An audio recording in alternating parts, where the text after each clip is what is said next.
आखिरकार 7 साल के लंबे इंतजार के बाद आज तक जो क्या कहा जाता है कि इस प्रकल्प को जो है तारीख पे तारीख मिल रही है, आखिरकार उसका उद्घाटन अधिकृत रूप से आज जो है हो गया। जी हाँ, मेट्रो 9 की मैं बात कर रहा हूँ, क्योंकि ये प्रकल्प जो है 7 साल से यही जो है रखड़ रहा था और इसको गति नहीं मिली थी। बीच में कोरोना काल आ गया, जिसके चलते जो है पूरे देश में या पूरे विश्व में महामारी हुई थी। मगर आज जो है मेरे पीछे आप देख सकते हो कि मेट्रो 9 का जो है यशस्वी रीत से जो है यहाँ पर जो है महाराष्ट्र के मुख्यमंत्री महाराष्ट्र के मुख्यमंत्री देवेंद्र फडणवीस जी और उप मुख्यमंत्री एकनाथ शिंदे जी के हाथों यहाँ पर लोकार्पण हुआ।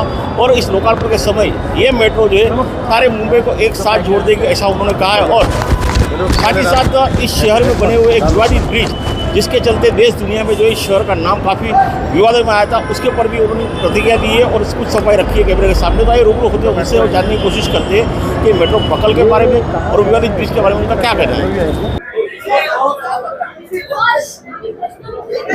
आज अतिशय आनंदाची गोष्ट आहे।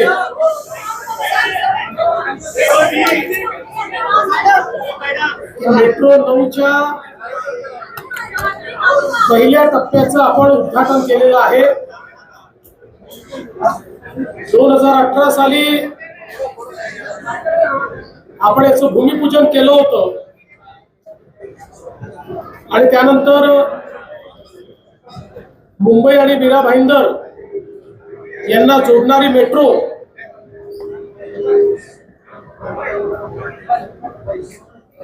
ही तयार करण्याचं काम सुरू झालं।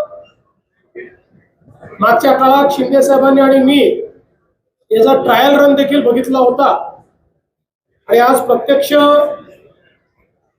दहिसर पूर्व ते काशीगाव या 4.4 किलोमीटरच्या टप्प्याचं उद्घाटन आपण केलेलं आहे। यात 4 स्थानक आहेत आणि विशेषतः मेट्रो 7 ला ही कनेक्टिंग मेट्रो झालेली आहे। त्यामुळे दहिसर पूर्व, पांडुरंगवाडी, मीरागाव आणि काशीगाव अशी 4 स्टेशन्स आहेत। आता जो दुसरा टप्पा आहे, त्या दुसऱ्या टप्प्यामध्ये साईबाबा नगर ते सुभाषचंद्र बोस मैदान याचंही काम जवळपास 96% पूर्ण झालेलं आहे। काही क्रिटिकल पार्ट्स राहिले असल्यामुळे आमचा प्रयत्न असेल की याच वर्षी त्याचे उद्घाटन हे झालं पाहिजे आणि त्यातनं जवळपास अजून 4.3 किलोमीटर ही मार्गिका असेल, त्यात 4 स्थानकं असतील आणि त्याच्यामध्ये साईबाबा नगर, मेदेतिया नगर, शहीद भगतसिंग उद्यान आणि सुभाषचंद्र बोस उद्यान, म्हणजे एकूण आपण जर बघितलं तर पूर्णपणे मुंबई आणि मीरा भाईंदरला जोडण्याचं काम या मेट्रोच्या माध्यमातून होत आहे। जवळपास 6,607 कोटी रुपये या संपूर्ण एकूण प्रकल्पाकरता लागणार आहे आणि विशेषतः त्या प्रवासाकरता मिनिमम 1 तास आणि कधी कधी 2 तास लागतात। तो प्रवास 30 मिनिटांमध्ये या ठिकाणी पूर्ण करण्याचा या मेट्रोमुळे आपल्याला भाग्य लाभणार आहे। ही मेट्रो 7 ला जोडली गेली आहे, पुढे ती मेट्रो 3 ला जोडली जाते। त्यामुळे अगदी कुलाब्यापर्यंत सीमलेस कनेक्टिव्हिटी ही मीरा भाईंदर पासनं या मेट्रोच्या माध्यमातून पुढच्या काळामध्ये मिळणार आहे। हा दहिसर आणि मीरा भाईंदरच्या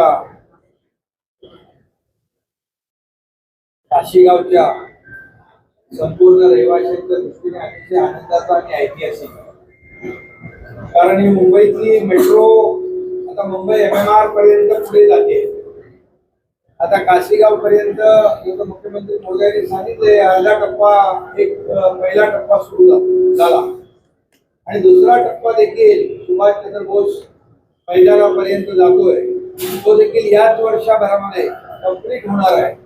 त्याच्यामुळे मुंबई आणि MMR जो जोडण्याचा आपला संकल्प होता, तो अतिशय या दहिसर काशीगाव या प्रकल्पामुळे साध्य होतोय आणि याचा आनंद आम्हाला सगळ्यांना आहे।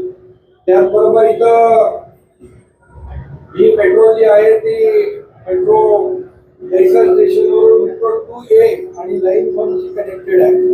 भविष्यामध्ये मेट्रो 7 आणि 7A द्वारा छत्रपती शिवाजी महाराज इंटरनॅशनल एअरपोर्टला पण जोडू. नंतर ही मेट्रो 3 ला पण आपण जोडतोय, म्हणजे कुलाब्यापर्यंत जाईल असं सांगितलं. आणि यामुळे जवळपास काशीगाव आणि पुढचा आपला सुभाषचंद्र बोस हा टप्पा जो आहे हा कंप्लीट आता मुंबईशी कुलाब्यापर्यंत जोडला जाईल, आंतरराष्ट्रीय विमानतळाबरोबर जोडला जाईल आणि त्याचबरोबर आता वडाळा ते गायमुख पर्यंत येणारा मेट्रो तो गायमुख ते भाईंदर अशा प्रकारचं एक नवीन तेही आता काम टेंडर प्रक्रिया देखील झाली आहे. टेंडर फ्लोट झाल्यानंतर ते काम चालू होईल. म्हणजे पूर्णपणे मुंबई आणि MMR जे आहे एक लूप तयार होईल. कुठेही माणूस बसला तरी तो मुंबई MMR मध्ये पुढे जाऊ शकतो. तो अगदी कल्याण पर्यंत, नव्या मुंबई पर्यंत, तळोजा पर्यंत ही सगळी कनेक्टिव्हिटी जी आहे मुंबई MMR च्या लोकांना मिळणार आहे. आणि आता तर जवळपास 100 किलोमीटर झाला ना, 101.1 किलोमीटरचा झाला आहे. आपण मला वाटतं दिल्लीपेक्षा मोठा आहे. सेकंड नंबर आता. सेकंड नंबर आपण आहे, पण आपला जो 337 किलोमीटर किंवा त्याच्यापेक्षा थोडा वाढेल, हा जेव्हा मेट्रो नेटवर्क कम्प्लीट होईल तर मला वाटतं जगातला आपला नंबर 1 हा मेट्रो प्रकल्प होईल संपूर्ण जगभरामध्ये. बरोबर आहे. आणि त्यामुळे हा खऱ्या अर्थाने मेट्रो जे प्रकल्प आता हा तर 2018ला भूमिपूजन केलं आणि 2019ला गडबड झाली. 2019ला ब्रेक लागला याला. ते ब्रेक वरचा पाय आम्ही 2022 पर्यंत याला हे लागला. ते त्यांनी त्यांचा पाय ब्रेकवर होता, आमचा पाय एक्सलेटरवर असतो. आणि त्यामुळे देवेंद्रजी मुख्यमंत्री असताना भूमिपूजन केलेला हा प्रकल्प आज आपण कार्यान्वित करतोय. ते मुख्यमंत्री असताना याचा आनंद आहे. पण त्यासाठी मला 2.5 वर्ष मुख्यमंत्री व्हावं लागले आणि सगळे स्पीड ब्रेकर हटवून टाकले, सगळे अडचणी दूर केल्या. लँड ॲक्विजिशन सारखा मोठा चॅलेंजिंग सगळं काम होतं, पुनर्वसनाचं काम होतं आणि देवेंद्रजी आणि आम्ही मिळून ते पुढे नेलं आणि त्यामुळे आजचा हा आपल्याला मेट्रो प्रकल्प पाहायला मिळतोय. मला आनंद आहे की मेट्रो जे आमचे मुखर्जी आहेत, आपले दुसरे अश्विन मुद्गल आहेत, रुबल आहे, अग्रवाल आहे, सगळी जी टीम आहे यापूर्वी देखील ज्यांनी काम केलं त्यांचंही अभिनंदन केलं पाहिजे आणि आता जे काम करत त्यांचंही अभिनंदन केलं पाहिजे. आणि मेट्रो हे काम अतिशय जलद गतीने आपण करतोय.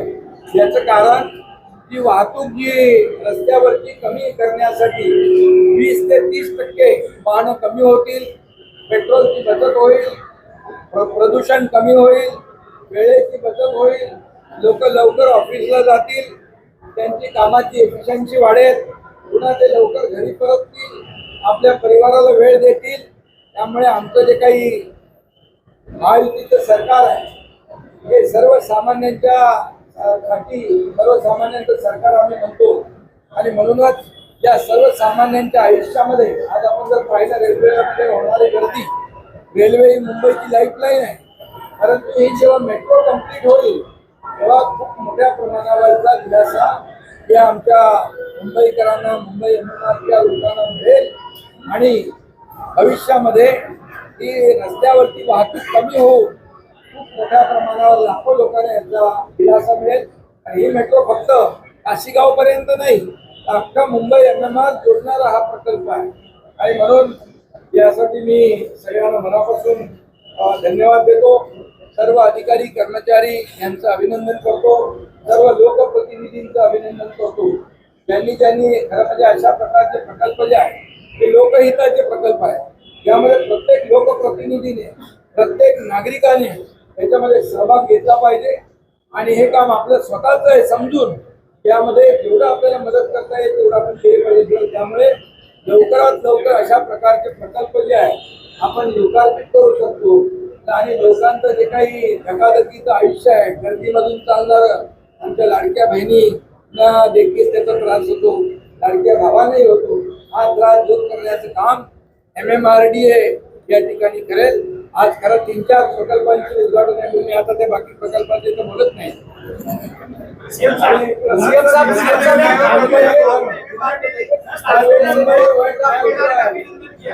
मुंबई वन ऍक्ट आपल्या मोदी साहेबांनी लॉन्च केलेलं आहे. त्याचा देखील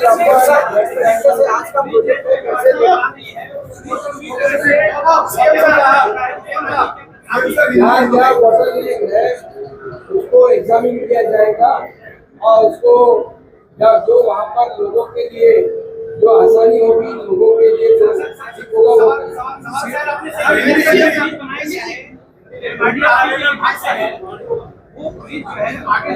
इधर कहाँ पर देखिए मैं बताता हूँ, ऐसा है, एक तो बहुत ही कंजेस्टेड क्षेत्र में वो ब्रिज बना हुआ है, वहाँ ब्रिज बनाने की जगह नहीं, आप जानते हैं, और उसका पूरा डिजाइन जो है अभी एग्जीक्यूट हुआ नहीं है।